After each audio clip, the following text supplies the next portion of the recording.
Вооруженные силы Российской Федерации продолжают специальную... Militer Rusia memperbarui informasi operasi militer khusus di Ukraina dalam 24 jam terakhir.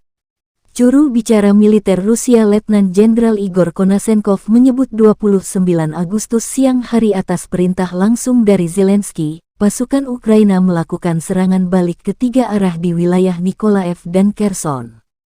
Pertahanan tentara Federasi Rusia dan sekutu sangat efektif. Serangan balik ini berhasil digagalkan, kata Igor Konasenkov dikutip Tribun Timur dari media resmi Kementerian Pertahanan Rusia.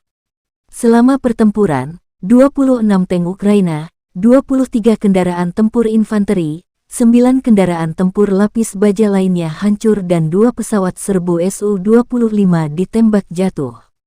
Korban dari musuh lebih dari 560 prajurit. Upaya serangan musuh lainnya gagal total, kata Igor Konasenkov.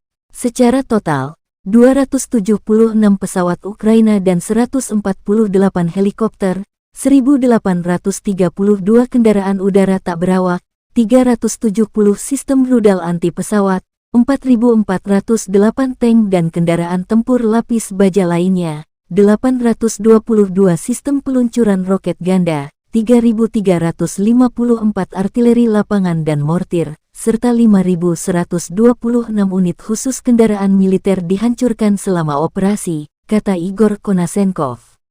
Dari kubu Kyiv, Kementerian Pertahanan Ukraina merilis sebanyak 350 tentara Rusia dan sekutu meninggal dalam 24 jam terakhir.